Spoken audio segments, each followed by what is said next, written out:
এটা জরুরি ভাইয়া। ছেলেরা, অনেক ছেলে বসছো বাবা, আমি বিশেষভাবে তোমাদের জন্য বলছি বাবা। দেখো, তুমি শুনো আল্লাহ কি বলে, আল খাবিসাতু লিল খাবিসিন। এই আল্লাহ তাআলা সরাসরি বলেন, খবিস নারী, অসৎ মন্দ চরিত্রের নারী, যেই মেয়ে, যেই বোন, যেই কন্যা অসৎ, যে লুকাইয়া ভিন ছেলের সাথে প্রেম করে, ভিন জায়গায় যায়, কত চালাক, বাবাকে ফাঁকি দিছে, মাকে ফাঁকি দিছে, কত বুদ্ধিমান তাই নে। আল্লাহ বলে এই অসৎ চরিত্রের নারী খবিস। খবিস এটা আল খাবিসাত, সরাসরি খবিস বলছে আল্লাহ। আল্লাহ বলেন আমি আল্লাহর ফয়সালা শোন, ওই খবিস নারী, এই অসৎ চরিত্রের নারী, বেহায়া, বেপর্দা, বিবাহের আগেই যে হারাম সম্পর্ক করেছে যে কোনো রকমের কোন পরপুরুষের সাথে, তো আল্লাহ বলেন ওই বেহায়া নারী, খবিস নারী, লিল খাবিসিন, ও চিরেই সে পেয়ে যাবে আরেকটা খবিস পুরুষ,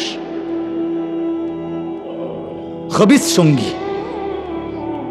হ্যাঁ, তখন বুঝবে বিবাহের পরে জিন্দেগি কত কঠিন। আমার এক ছেলে আইসা বলছে, হুজুর 8 বছর গভীর রিলেশন, গভীর প্রেম, কোনোদিন ও আমার কোনো ভুল ধরলো না, আমিও তার কোনোদিন ভুল দেখলাম না। 8 বছর প্রেমের পরে বিয়ে করলাম, 6 মাস হইছে, কসম ছেলেটা নিজে দাঁড়াইয়া, লম্বা সুঠাম ছেলে। ছেলেটা আমারে বলতেছে, হুজুর এখন 6 মাসের মাথায় এই ভালোবাসার সম্পর্কের বিয়ে করে, এখন 6 মাসের মাথায় ঘরটা, সংসারটা মনে হইতেছে জাহান্নামের টুকরা। এখন প্রতি মিনিটে আমার স্ত্রী, ওই মেয়ে আমারে বলে আমি নাকি অন্য মেয়ের সাথে সম্পর্ক, আমারও মনে হয় মেয়েটা আরেকটা ছেলের লগে কথা কয়। এখন আর কোনো কিছুতে সুখ পাই না, স্বস্তি পাই না, কিছুতেই আর বিশ্বাস হয় না। আহা, এবার কি পরিমাণ লানত বলেন না, কি পরিমাণ লানত। ছেলেরা, বাপ ছেড়ে দাও, মন্দ অভ্যাস ছেড়ে দাও, বদ অভ্যাস ছেড়ে দাও। তুমি কারাকারি করতে হবে না, আল্লাহ ব্যবস্থা করো। হালাল স্ত্রী আল্লাহ মিলাই, নারীর সৃষ্টিকর্তা আল্লাহ, পুরুষের সৃষ্টিকর্তা আল্লাহ। আল্লাহ তাআলা বলছে আমি পুরুষের জন্য হালাল স্ত্রী আমি সৃষ্টি করেছি, যেটা আল্লাহ এমনিতেই দেবেন, সেটা নিজে অসৎ পন্থায় কেন নেওয়া। আল্লাহ তাআলা এরপরে বলেন ওয়াল খাবিসুনা লিল খাবিসাত, যারা খবিস পুরুষ, অসৎ চরিত্রে যে ছেলে, এই যে তুমি নাচ গান, উলঙ্গ দৃশ্য, জিনা, ব্যভিচার, নারী দেখলেই পাগল হয়ে যাও, মেয়ে দেখলেই পাগল হয়ে যাও, তুমি সারাক্ষণ ব্যস্ত তোমার এই যৌন চাহিদা, যৌন আকাঙ্ক্ষা পূরণ করতে। আল্লাহ বলে এই খবিস পুরুষ অচিরেই মিলে যাবে লিল খাবিসাত, তার জন্য একজন খবিস সহধর্মিনী, খবিস নারী তোমার জন্য মিলে যাবে। তুমি ঘাবড়াইও, দুজনে মিললে একসাথে অসভ্যতা করবা। তুমি সেবা মানুষের বেড়ি, তোমার বেড়ি সেবা মানুষের বেড়া, মিল্লা জিল্লা, কেউ কাউরে ছাড় দিবা না, সমানের সমান, সমান অধিকার না ওমা, সমান অধিকার, সমান অধিকার হবে তখন। নাউযুবিল্লাহ। এরপর আল্লাহ বলেন চমৎকার কথা, যার মন্দ অভ্যাস আছে, কোনো মেয়ের সাথে প্রেম, কোনো মেয়ের ছেলের সাথে প্রেম, অসৎ অভ্যাস, হাতের অপব্যবহার যারা করো, ছেলেরা যা বুঝার তো বুঝোই, বাবারা আমি পরিষ্কার শব্দ বললাম না, এই ঘৃণ্য জঘন্য কাজ ছেড়ে দাও, অসৎ কাজ ছেড়ে দাও, নিজের লজ্জাস্থান গুনাহের কাজে ব্যবহার করো না, মন্দ চরিত্র ছেড়ে দাও বাপ, উলঙ্গ ছবি, নাচ গান, জিনা ব্যভিচারের দৃশ্য দেখা ছেড়ে দাও। কোনো অসৎ মেয়ের সাথে প্রেম করার, বেপর্দা, বিবাহ বহির্ভূত কোনো দরকার নাই বাপ। হয় তোমার সুখ দিবে না, হয় তোমার কপালে জুটবে না, জুটলেও সুখ মিলবে না। যে তোমার সাথে বিবাহের আগে যে তার চরিত্রের খেয়ানত করে তোমার সাথে সম্পর্ক করতে পারছে, সে অন্যের সাথেও করতে পারে। যে প্রথম একবার খেয়ানত করছে, সে আবারও করবে, সে আবারও করবে। এজন্য আল্লাহ তাআলা বলেন আত-তাইয়্যিবাতু লিত-তাইয়্যিবিন, সুবহানাল্লাহ। এক পবিত্র নারী কষ্ট করে নিজের ইজ্জত, নিজের সতীত্ব, নিজের পর্দা, নিজের আব্রু, নিজের সম্মান, নিজের সম্ভ্রম রক্ষা করছে, এমন এক পবিত্রা সতী সাধ্বী নারীর জন্য আমি আল্লাহ ওয়াদা দিলাম লিত-তাইয়্যিবিন, পবিত্র পুরুষ মিলাই দেব। সুবহানাল্লাহ। আত-তাইয়্যিবুনা লিত-তাইয়্যিবাত, আল্লাহ বলেন যেই পুরুষ, যেই যুবক, যেই ছেলে নিজের চরিত্র পবিত্র রাখছে, এই সমাজের সবাই অস্থিরতায় ডুবে গেছে, এর ভিতর দিয়ে যে কষ্ট করে নিজের যৌবন ঠিক রাখছে, হিম্মত করে নিজেকে হেফাজত করছে, লজ্জাস্থান, মনের চাহিদা, কামনা, বাসনাকে দমায়া কষ্ট করে হেফাজত করছে, আল্লাহ বলেন আমি ওয়াদা দিলাম লিত্তাইয়্যিবাত, তার জন্য একজন পবিত্র জীবন সঙ্গিনী দিয়ে দেব। মিলে যাবে, মিলে যাবে। এজন্য যার ভুল হয়েছে সে তওবা করি, তওবা করি, ছেড়ে দেই, তওবা করে আল্লাহর কাছে, আল্লাহ এই গুনাহ বদ অভ্যাস ছেড়ে দিলাম, আর করব না, ওয়াদা দিলাম, আমি লজ্জিত মাওলা, মাফ চাই, আমার ভবিষ্যৎ আপনি শেষ করে দিয়েন না, আমার ভবিষ্যৎ শেষ করে দিয়েন। তো আমি ওই কথাটা বলতেছিলাম, আমি এক মনীষীর কাছে এটা শুনেছি, মনীষীর কথা, বিবাহের পূর্বের প্রেম অবৈধ সম্পর্ক এমনই হয়, তখন কোনো ভুল ধরা খায় না, কিন্তু এই অবৈধ প্রেম যখন বিবাহে গড়ায় তখন আর কোনো কিছু আর সঠিক ধরা খায় না, সবই ভুল। ওই যে ওইটা দেন না পরে 6 মাসে আর কি হেতে কয় সবে ভুল। এখন এতদিন 8 বছরে কেউ কারো ভুল ধরে নাই, এখন যখন বিবাহ হয়ে গেছে অন সবে ভুল, এই তো কয় হেতেরটা ভুল, এই তো কয় হেতেরটা ভুল। আল্লাহ আমাদেরকে মাফ করে দেন। এবার চরম সুন্দর একটা কথা বলছে, দেখেন দারুণ কথা, শেষ কথা। আল্লাহ বলেন যারা পবিত্র জীবন রাখছে তাদের স্ত্রী মিলবে পবিত্র, যারা পবিত্র মেয়ে, যারা জীবনটাকে পবিত্র রাখছে, চরিত্র, আল্লাহ বলে তাদের স্বামী মিলবে পবিত্র। আর এই পবিত্র জীবন রক্ষা করতে গিয়ে অনেক কথা হজম করতে হয়েছে বুজুর্গ। আরে বাপরে, চিনি না আমনে রে, হ্যাঁ আমনে দেখতাম না কয়দিন, কত কথা শুনছে, কত মন্দ তিরস্কার টিটকারি শুনছে। আল্লাহ বলেন উলাইকা মুবাররাউনা মিম্মা ইয়াকুলুন, আমার এই পবিত্র নারী, পবিত্র পুরুষ, তারা এই অসৎ এবং মন্দরা যা বলেছে তার থেকে নিজে পবিত্র, মুক্ত, নিরাপদ। এমন মানুষগুলোর জন্য আমি ওয়াদা দিচ্ছি লাহুম মাগফিরাতুন, বিবাহের উত্তম নারীও মিলবে, বিবাহের উত্তম স্বামীও মিলবে, সাথে সাথে আমার মাগফিরাতও মিলবে। হ্যাঁ সুবহানাল্লাহ, ওয়া রিজকুন কারীম। আর কি আল্লাহ বলেন, হ্যাঁ উত্তম নিজের চরিত্রের পবিত্রতার কারণে আমি আল্লাহ ক্ষমাও করে দেব, ওয়া রিজকুন কারীম, এবং সর্বোত্তম পবিত্র সম্মানিত হালাল ইজ্জতের রিজিকও দান করব, রিজিকও দেব উত্তম। এজন্য বাপ, বাড়ির ভিতরে মাহফিল, এই জন্য এই কথাগুলো বললাম। আশেপাশে সব ঘরে মহিলা আছে, আছে না?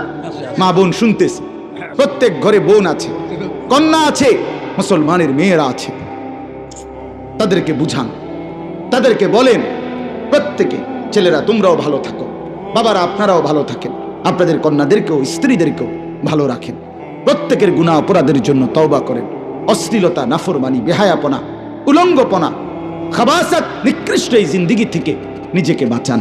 আল্লাহ তাআলা আজকের এই মাহফিলকে কবুল করেন। আল্লাহ নবী বলেন, আরো শুনেন হাদিস, নবী সাল্লাল্লাহু আলাইহি সাল্লাম বলেন ইত্তাকিল্লাহা হাইসুমা কুনতা, আমার উম্মত যেখানেই থাকো না কেন গুনাহ থেকে বাঁচো, আল্লাহকে ভয় করো। আর আল্লাহকে ভয় করার প্রথম অর্থ তারকুল মুনকারাত, গুনাহ ছেড়ে দাও। আল্লাহকে সেই ভয় করে যে গুনাহ ছেড়ে দেয়, গুনাহ ছেড়ে দেয়। আল্লাহ নবী সাল্লাল্লাহু আলাইহি সাল্লাম বলেন ফাত্তাকুদ দুনিয়া, দুনিয়ার ধোঁকা থেকে বেঁচে থাকো, ওয়াত্তাকুন নিসা, ভিন নারীর ধোঁকা থেকে, ফাঁদ থেকে নিজেকে রক্ষা করো। এই যে গুনাহ ছাড়ো, গুনাহ ছাড়ো, গুনাহ ছাড়ো। ওয়াদারু যাহিরাল ইসমি ওয়া বাতিনা, আল্লাহ বলছে আমার বান্দা, কোরআনের আয়াত, প্রকাশ্য এবং গোপন যাবতীয় গুনাহ ছেড়ে দাও। ওয়াদারু, আল্লাহ বলছেন ওয়ালা তাকরাবুল ফাওয়াহিশা মা যাহারা মিনহা ওয়া মা বাতান, আল্লাহ বলছে আমার মুমিন বান্দা কোন অশ্লীলতার কাছে যেও না, মা যাহারা মিনহা ওয়া মা বাতান, যা প্রকাশ্য তাও না, যা গোপন তাও না। রাত 2টায় ও বান্দা আমি সজাগ, তুমি কাকে ফাঁকি দিবা, কাকে আড়াল করছো? মা ঘুমাইছে বলে নর্তকীর ছবি দেখতেছো মোবাইলে, আমি না জেগে আছি? বাবা না ঘুমাইছে, আমি তো জেগে আছি। আলাম ইয়ালাম বিআন্নাল্লাহা ইয়ারা, আল্লাহ বলে তুমি জানো আমি সারাক্ষণ তোমাকে দেখি, সারাক্ষণ তোমাকে দেখি, তুমি আমাকে আড়াল করতে পারবা না বান্দা। ওয়ালা তাকরাবুজ জিনা, আল্লাহ বলছে জিনা ব্যভিচারের কাছেও যেও না, অশ্লীলতার কাছেও যেও না। ইন্নাহু কানা ফাহিশা, আমার বান্দা শুনো এটা খুব খারাপ কাজ। ওয়াসা আস-সাবিলা, এই পথ বড় মন্দ পথ। নারীর পিছনে হাঁটা, নারীকে নিয়ে ব্যস্ত থাকা, নারীর ছবি, নারীর নাচ, নারীর গান, নারীর দৃশ্য, নারীর সাথে অবৈধ সম্পর্ক, যে কোনো রকমের মেলামেশা, হাঁটা চলা, অবৈধ প্রেম ভালোবাসা, এটা একদম মন্দ রাস্তা। আল্লাহ বলছে ওয়াসাআ সাবিলা, খুব খারাপ পথ। ইন্নাহু কানা ফাহিশা, আমার বান্দা এটা অশ্লীলতা, এটা বেহায়াপনা।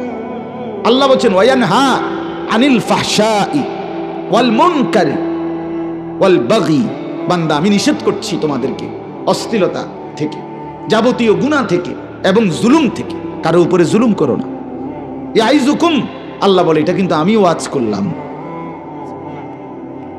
হ্যাঁ, কুল হাররামা রাব্বি আল ফাওয়াহিশ, আল্লাহ বলছে নবী আপনি বলেন না যে ও আমার উম্মত, আমার আল্লাহ তোমাদের প্রত্যেকের উপরে সমস্ত অশ্লীলতাকে হারাম করেছে, হারাম করেছে। কোন জিনা ব্যভিচারের আড্ডায়, অশ্লীলতার আড্ডায় যেও না।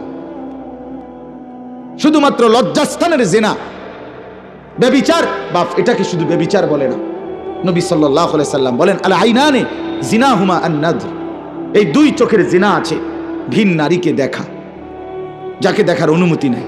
মাকে দেখো, আপন বোনকে দেখো, নিজের কন্যাকে দেখো, নিজের স্ত্রীকে 24 ঘন্টা দেখো, কোনো গুনাহ নাই, নেকি। বিবির দিকে প্রতি নজরে নেকি, স্ত্রী সন্তানের জন্য প্রতি টাকা খরচে নেকি। নাফাকাতুর রাজুলি আলা আহলিহি সাদাকা, নবী সাল্লাল্লাহু আলাইহি সাল্লাম বলেন কোন ব্যক্তি তার পরিবার, স্ত্রী সন্তানের জন্য যে খরচ করে এটা পুরাপুরি সাদাকা, আন সাদকার সওয়াব। নবী সাল্লাল্লাহু আলাইহি সাল্লাম বলেন হাত্তা লুকমাতা ফি ইমরাআতিক, তোমার স্ত্রীর মুখে তুমি নিজে একটা খাবারের লোকমা, একটা রুটির টুকরা তুলে দেওয়া, এটাও সাদাকা, সাদাকা। হ্যাঁ, নবীজি বলছে আনফিক আলা ইয়ালিকা মিন তাওলিক, তুমি তোমার সাধ্য মতো পরিবারের জন্য খরচ করো, খরচ করো, এটা হালাল। স্ত্রীর জন্য লাখ টাকা হালাল, হালাল নাকি? কথা বলেন না, হালাল না? হালাল। আমার ছেলে মেয়ের জন্য হালাল, এ তো বৈধ। কিন্তু ভিন নারীর দিকে নজর দিও, জিনা, এটা জিনা। আল উযুনানি জিনাহুমা আল ইস্তিমা, আল্লাহর নবী বলেন দুই কানের জিনা ভিন নারীর কথা শোনা, গান শোনা, অথবা এমনি কথাবার্তা শোনা।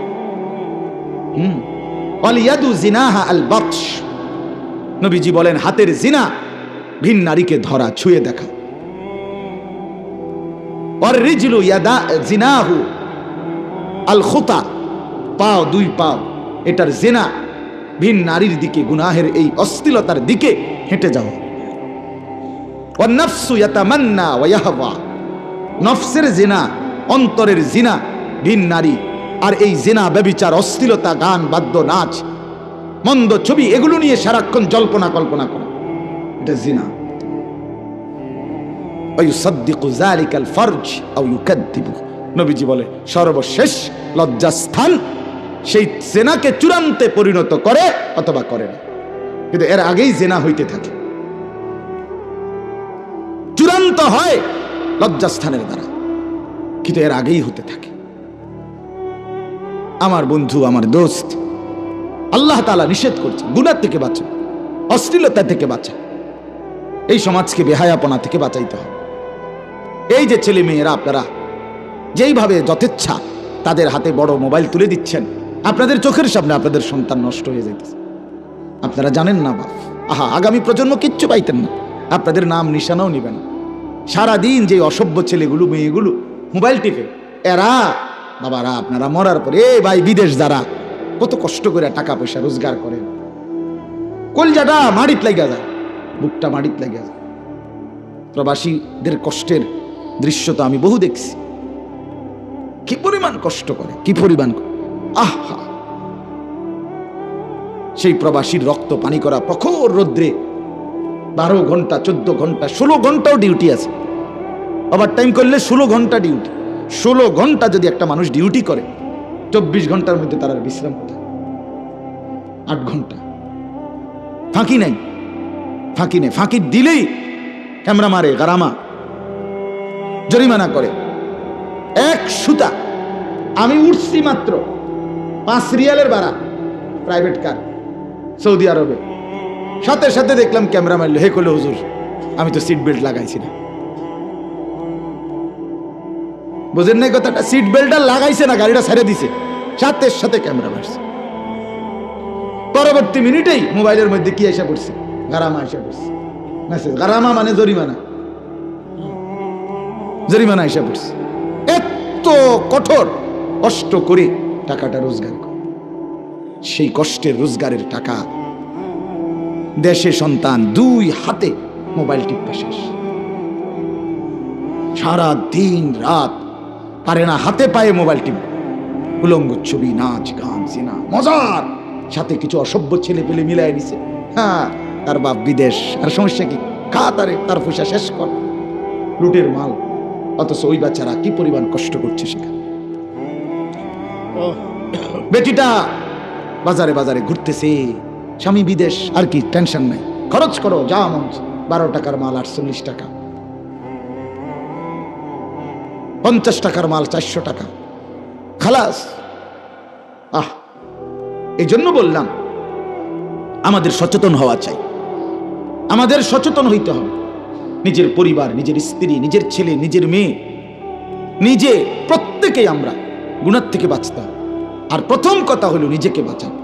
আপনার এই হাত কিন্তু আপনার না, আপনার এই নাক, চোখ, কান, অঙ্গ প্রত্যঙ্গ, খোদার কসম বাপ, একটাও আপনার না, এগুলো আল্লাহর। এগুলো কার? আল্লাহর। আল্লাহর। আপনি টের পাইছেন না? হ্যাঁ, আমিও না, আপনিও না। আহারি, আপনি তো নিজের হাত মনে করে পাউডার মাউডার ডলতে আছেন। আপনার হাতে বলে, হারে বান্দা, আমি কিন্তু তোর না, আমি চোখ তোর না, আমি কান তোর না, আমি আমার মনিবের, আমার আল্লাহর। ঠিক সময়ে, যথা সময়ে আমি আমার আল্লাহর সামনে, আমি হাত পাও অঙ্গ প্রত্যঙ্গ আমার আল্লাহর সামনে তোর কথা সব একটা একটা করে বলে দেব। তুই আমারে চেনো না, আমি বলে দেব, আমি কিন্তু বলে দেব। ছোট বাচ্চা, আমি রাত্রে আমার একটা ছেলে হলো, ছোট ছেলেটার বয়স হলো 7 বছর, আর আমার ছোট মেয়েটার বয়স হলো 2.5 বছরের মতো, 2.5 বছরের কাছাকাছি। তা আমার ছোট মেয়েটা সবসময় রাত্রে 2টা 2:30টা পর্যন্ত, যতক্ষণ আমি না যাই বাসায়, সজাগ থাকে।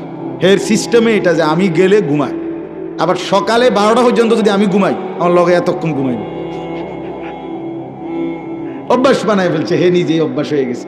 তো 2টা ওই যে গ্যাস দিয়ে যে ফুলায়, একগুলা বড় বড় বেলুনের মতো, দেখছেন না অনেকে বেছে না, এডি মাছ বেছে না, এগুলো গ্যাসের বেলুন মতো। এখন তো এইডি আমি 2টা আমি আমার বাচ্চাদের জন্য নিয়েছিলাম আর কি। তো নেওয়ার পরে এখন আমার যে ছেলেটা, সে করছে কি, কালকের আগের দিন মানে সে ও ছাদে উঠটা এটা কেমনে উড়িয়া জায়গা নিজে নিজে ইচ্ছা করে এটা ছেড়ে দিছে।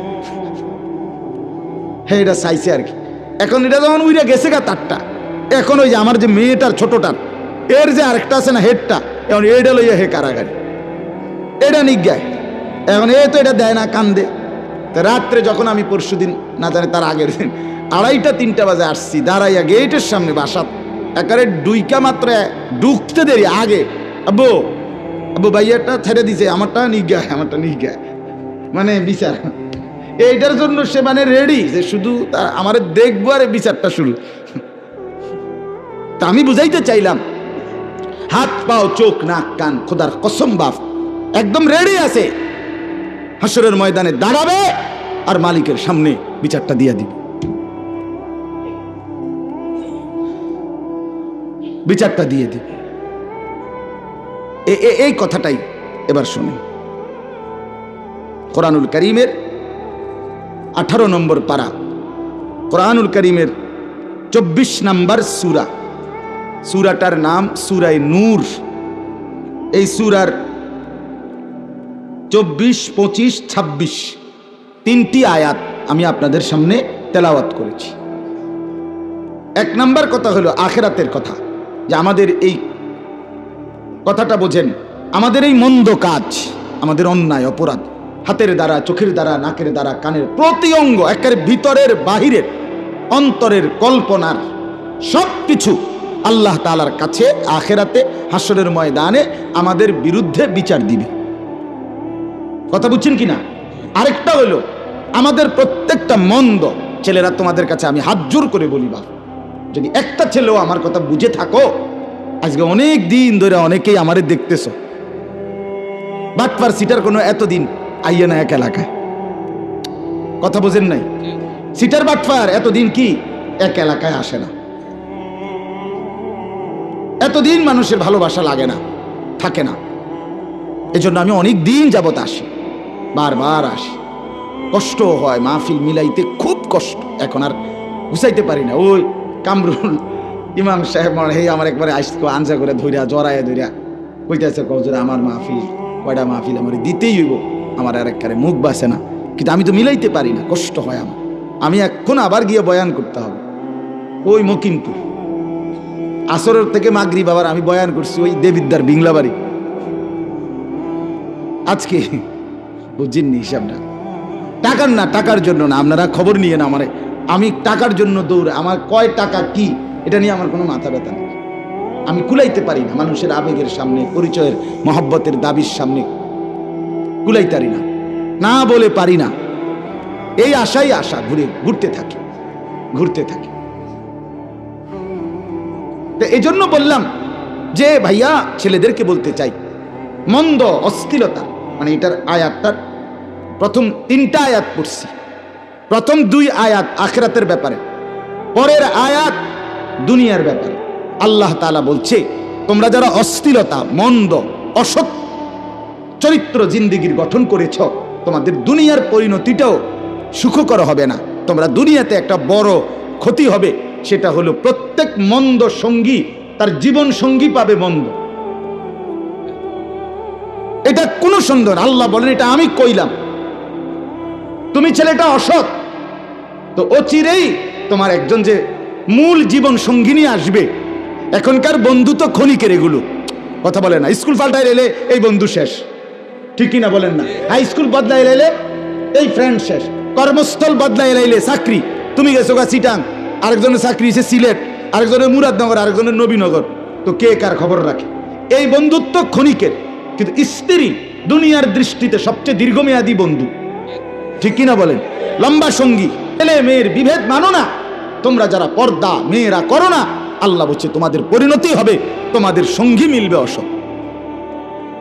আল্লাহর কথা, এটা আল্লাহর কথা, মোল্লা মুন্সির কথা না।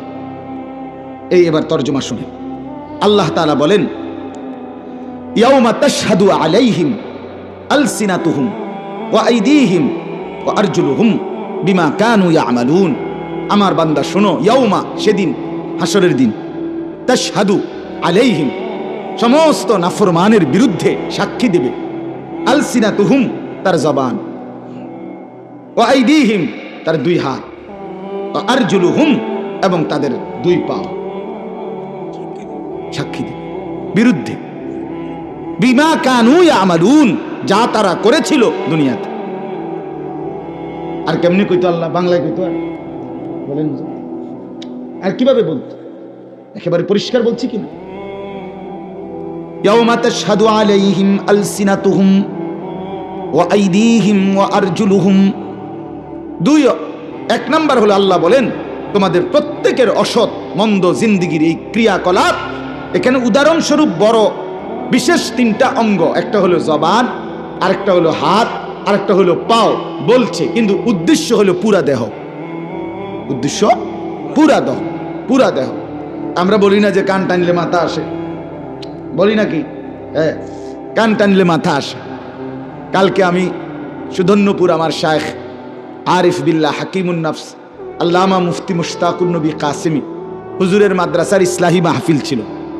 এখন বড় নেতৃস্থানীয় কয়েকজন ব্যক্তি আসছে হুজুরে এবং আমাকে 2 জনকে একটা মাহফিলের দাওয়াত দিতে। তো ওনারা 2 জন আমাকে 2 জনরে নিয়ে বসছে, ওনারা কয়েকজন, তো এরপর আলাদা একটু সময় আর। এখন হুজুরও বলতেছে কোনোভাবেই আমার কাছে ডেট খালি নাই, আমি বলতেছি আমার কাছেও মোটেও কোনো খালি নাই রোজার আগে। তখন অনেকক্ষণ বলার পরে হুজুরে বলল যে আচ্ছা ঠিক আছে, আমি একটা মিল করুন হুজুরের একটা ডেট। তারপরে ওরা বলতেছে যে হুজুর তো আশরাফ হিসাব, হ্যাঁ। তো তখন হুজুরে বা হুজুরের লগের কেউ একজন কইছে আরে কান টানলে মাথা আসে। কথা বুঝছেন? তা না, আমি বললাম না না না, আস্তাগফিরুল্লাহ, এখানে এটা বলা যাবে না। এখানে বলবেন মাথা টানলে কান আসে। কথা বোঝেন নাই? মানে তো হুজুরে খুব হাসতেছে, মৌলানা, মানে কারণ এখানে তো কান টানলে মাথা আসে না। আমার শায়েখ তো উনি তো আমার মুরব্বী। তাহলে আমি কইলাম যে মাথা টানলে কি আইবে, কান আসে। আর তার মানে কি আসে? মানে তো একই কথা, যে কান মাথা অঙ্গ একসাথেই, এটা একসাথেই। তাহলে এই জন্য বুঝাইতে চাইলাম, এখানে উদ্দেশ্য সমস্ত অঙ্গ সাক্ষী দেবে। বিমা কানু ইয়ামালুন, যা বান্দা তোমরা করেছিলে। ইন্নাস সামআ ওয়াল বাসারা, আরো আয়াত শুনেন, ইন্নাস সামআ ওয়াল বাসারা ওয়াল ফুআদা কুল্লু উলাইকা কানা আনহু মাসউলা। এটাও কোরআনের আয়াত। আল্লাহ বলে নিশ্চয়ই তোমাদের কান, চোখ, তোমাদের দিল, অন্তর, ফুআদ মানে অন্তর। হাসরের ময়দানে আমি আল্লাহ সরাসরি তোমার দেহের এই অঙ্গগুলোকে তোমার ক্রিয়াকর্ম, কৃতকলাপ সম্পর্কে জিজ্ঞেস করব। আমি জিজ্ঞেস করব, কান বলো, আমার দেয়া কান দিয়ে আমার এই বান্দা কি করেছিল বলো। চোখকে বলবো, চোখ বলো। এরপরে বিখ্যাত আয়াত আপনারা কত শুনছেন। হাসরের ময়দানে আল্লাহ তাআলা বলবেন, আল ইয়াউমা নাখতিমু আলা আফওয়াহিহিম, নাফরমান আজ তোর মুখ আমি বন্ধ করে দিলাম, মোহর মেরে দিলাম। অতুকাল্লিমুনা আইদিহিম, আজ তোর কৃতকর্ম, তোর দুই হাত আমার সামনে কথা বলবে। অতাশহাদু আরজুলুহুম, এবং তোর দুই পাও আমি আল্লাহর কাছে সাক্ষ্য দেবে। বিমা কানু ইয়াকসিবুন, যা করেছে দুনিয়ায়, যা অর্জন করেছে। তাফসীরের মধ্যে লিখছে এখানে দুইটা জিনিস। একটা হলো এই আয়াতের মধ্যে লিখছে জবানও সাক্ষী দিবে, আর ওই আয়াতের মধ্যে জবানের মধ্যে মোহর মেরে দিবে। তাহলে জবান কথা বলবে না। অর্থ হইল এটার যে প্রথম জবানই বলবে সবটা। জবান বললে, জবান দিয়েই ওই নাফরমান বান্দা অস্বীকার করতে চাইবে। আল্লাহ তাআলা তখন বলবে জবানকে মোহর মেরে দে। এবার মোহর মেরে দিলে আবার কথা বলতে কইলে জবান শুধু সত্য ছাড়া, সঠিকটা ছাড়া এই মিথ্যা কথা, বানোয়াটি কথা নাফরমান আর বলতেই পারবে, কথা ঘুরাইতেই পারবে না। কোরআনুল কারীমে আছে, হাসরের ময়দানেও বহু নাফরমান আল্লাহর সামনে নিজের গুনাহের কথা অস্বীকার করতে চাইবে। সিটার কোনো ছোটখাটো সিটার না, বাটফার কোনো ছোটখাটো বাটফার না, আল্লাহর সামনে বাটফারি করতে চাই যে না আল্লাহ, আমি এত গুনাহ আমি করি নাই। ফেরেশতা বাড়াইয়া লেখছে, ওয়ালাউ আলকা মাআদিরা, কোরআনে আছে। আল্লাহ বলছে নাফরমান আমার সামনে ওজর পেশ করবে। আল্লাহ না, সুদ খাইছি ঠিক আছে, কিন্তু এত টাকা না, আমরা কাগজপত্র আবার স্যার। কথা বুঝেন নাই? আল্লাহ তাআলা বলেন তার মুখে কষ্ট মার, তার সিল মার, তার মুখ বন্ধ কর। এই জন্য বাপ, এই আয়াত দ্বারা এটা বুঝাইলাম, ইয়াউমা তাশহাদু আলাইহিম আলসিনাতুহুম, জবান সাক্ষী দিবে, আমাদের হাত সাক্ষী দিবে, আমাদের পাও সাক্ষী দিবে, দিল সাক্ষী দিবে। এক কথায় সারা দেহ আপাদ মস্তক আল্লাহর সামনে আমাদের জিন্দেগি তুলে ধরবে। কারণ এগুলো কার? বলে না কার? আলাম নাজআল লাহু আইনাইন। এই যে আল্লাহ বলেন, বান্দা বলো তো আমি কি তোমাকে দুইটা চোখ দেই নাই? কে দিয়েছেন? তাইলে আমার দেয়া দুইটা চোখে বান্দা কত কিছু দেখলা। আমার কালো গিলাফের ঘর কাবা কেন দেখলা না? হ্যাঁ, আমার বান্দা এই চোখে তো কত কিছু দেখলা। আমার বন্ধুর মদিনার রওজার সবুজ গম্বুজ কেন দেখলা না? ওইটা দেখতে মন চাইলো না কেন? ওইখানের টাকার কথা বলাতে তুমি আটকে উঠলা। এত টাকা দিয়ে হজে যাব কেমনে, কিন্তু এত টাকা দিয়ে বিদেশ পাঠাইলা কেমনে? ফুট ইটালির টাকা কেমনে মিল হইল, আমেরিকার টাকা কেমনে মিল হইল? দুনিয়ার লোভে, বুঝেন নাই? ইটালির 12 টাকা তো মিলে গেছে, হ্যাঁ 18 লাখ টাকা তো মিলছে, ওইটা মিললো কেমনে? আল্লাহ যখন বলবে বান্দা আমার দেয়া এই দুই চোখে কত কিছু দেখলে, আমার কোরআন, আমার নাজিলকৃত 23টা বছর বন্ধুর কাছে তিল তিল করে যেই কোরআন নাজিল করেছি, সেই কোরআন একটাবারও দেখেও পড়তে পারলা না কেন? আমি কি চোখ দেই নাই? কি বলবেন? ওয়া লিসানান ওয়া শাফাতাইন। আল্লাহ বলেন, বান্দা বলো তো, তোমার এই জিহ্বা জবান এটা কি আমি দেই নাই? কে দিয়েছে? সবাই বলেন, আবার বলেন। তাইলে আল্লাহ যেই জবান দিয়েছে, সেই জবানে আল্লাহর নাম, আল্লাহর কালেমা, আল্লাহর কোরআন, আল্লাহর জিকির কেন বের হবে না? জবান তো আপনার বাপের না। ও শাফাতাইন, আল্লাহ বলে দুইটা ঠোঁট কি আমি দেই নাই? আমি তো দিয়েছি বান্দা। আল্লাযী খালাকাক, আমি তো তোকে সৃষ্টি করেছি। ফাসাওয়াকা, তোর দেহের অঙ্গ প্রত্যঙ্গ তো আমি লাগিয়েছি। ফাআদালাক, আমি তো তোর দেহের অঙ্গ সাজিয়ে দিয়েছি। ফি আইয়ি সূরাতিন মা শাআ রাক্কাবাক, বড় সুন্দর আকৃতিতে আমি আল্লাহ আমার মনের মতো করে তোকে তো সাজিয়েছি। এখানে চোখ, এখানে নাক, এই যে দেহের চেহারার এই কাঠামো, এটা কি দুনিয়ার কোন ডিজাইনার আর্কিটেকচার নিয়ে আইকা দিছে? দুনিয়ার কোন ইঞ্জিনিয়ার নিয়ে আঁকছে? তাইলে ছেলেরা বুঝতে শিখো। বাবা, সন্তানরে ছেড়ে দিয়েন না, ছেলে পেলেরে এমনি ছেড়ে দিয়েন। আগামী দিনে যেমনি ছেড়ে দিচ্ছেন, আগামী দিনে কিচ্ছু খুঁজা পাইতেন না। আগামী দিনের শিক্ষা ব্যবস্থা বড় নাজুক, আগামী দিনের পড়ালেখার ফিকির বড় নাজুক। মাধ্যমিক লেভেল পর্যন্ত পড়ালেখার যেই চিন্তা চেতনা, যেই ফিকির নিয়ে আগাচ্ছে, ইউরোপীয় চিন্তা চেতনায়, পাশ্চাত্যের চিন্তা চেতনায়, এই চিন্তা, এই ফিকির আপনার যেই পরিমাণ নীল নকশা, এই নীল নকশা বাস্তবায়ন হলে ছেলে মেয়ের বিভাজন একদম সমাজ থেকে উঠে অশ্লীলতা, বেহায়াপনা, অসভ্যতার নোংরামি একেবারে একাকার হয়ে যাবে। জানেন বাবারা, অনুরোধ, আমি মূর্খ মানুষ, আমি বুঝি না, এডি কই আপনি বাঁচতেন না, আপনি বাঁচতেন। সন্তান যদি আপনার মৃত্যুর পরে আপনার জন্য একটা কোরআনও পড়তে না পারে, আহা, আপনার জীবনের কি পরিমাণ ব্যর্থতা,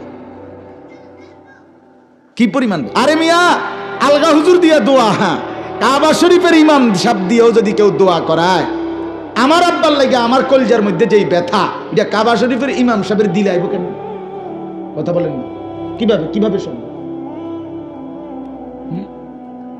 আজকে যখন আমার বাবার জানাজা, তো আমার আব্বার জানাজার সামনে আমার ব্যথাটা, আর ইমাম সাহেব, কাবা শরীফের ইমাম সাহেব জানাজা পড়াইলে সেই ব্যথাটা কই থেকে আসবে? সমান হবে কি? কোনোদিনও তো সমান।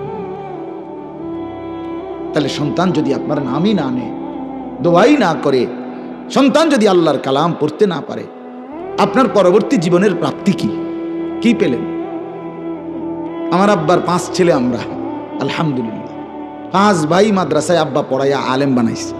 5 জনেই ওয়াজ করে, নামাজ পড়ায়, জুমা পড়ায়, মাদ্রাসাত পড়ায়, আমরা 5 ভাই। তো এখন কি লাভ হইল বাবের? 5 ভাইয়ের জবান দিয়া যা উচ্চারিত হয় আল্লাহর নাম, কসম খোদার, আমার আব্বা কবরে, আমার আব্বার আমল নামার মধ্যেও যাচ্ছে। 2015 সালে বাবা ইন্তেকাল করছে। আল্লাহ আমাদেরকে বুঝ দান করেন। আল্লাহ তাআলা বলেন, এবার শুনেন দ্বিতীয় আয়াত, ইয়াউমা ইদিন ইউফিহিমুল্লাহু দীনাহুমুল হক। আল্লাহ বলেন, চোখ, নাক, কান, হাত, পাও, অঙ্গ প্রত্যঙ্গ যখন তোমাদের জিন্দেগির গুনাহ নাফরমানির বিষয়ে হাসরের ময়দানে সাক্ষী দিবে, তখন আমি আল্লাহ সত্য সত্য সঠিকভাবে ন্যায়সঙ্গতভাবে 100 তার বিনিময়ে যেই শাস্তি প্রাপ্য তা পূর্ণ দেব, পূর্ণ দেব, পূর্ণ দেব। ইউফিহিম, পূর্ণ করে দেব। 18-20 না, 20 দিন।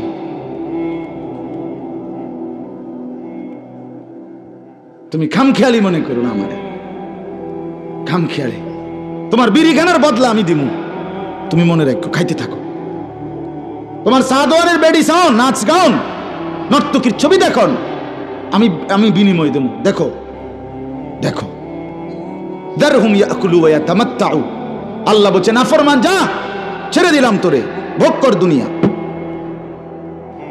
খা, তুই খা, ভোগ কর। ওয়া ইয়াতামাত্তাউ আয়ুলহিহিমুল আমাল, যা তুই দুনিয়ার আশা নিয়ে পড়ে থাক। ফাসাউফা ইয়ালামুন, অল্প সময় পরেই জানতে পারবে। কবরের প্রথম মিনিটেই তুমি টের পাইয়া লাইবা, ফেরেশতার প্রথম ফিডার লগে তোমার হিসাব হইয়া যাইব কি করেছিল।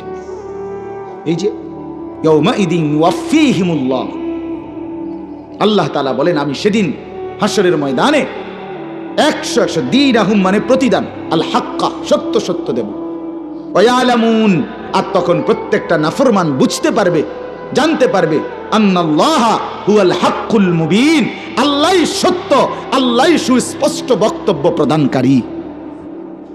সেদিন টের পাবে, আরে আল্লাহর কথাই ছিল সত্য, আমি বুঝি নাই, আমি অমুকের কথায় তোমরকের কথায়, বন্ধুর কথায় নারীর কথায় বান্ধবীর কথায়, নেতার কথায় কর্মীর কথায়, অমুকের কথায় বাটপার সিটারের কথায় আমি বুঝতে পারলাম না।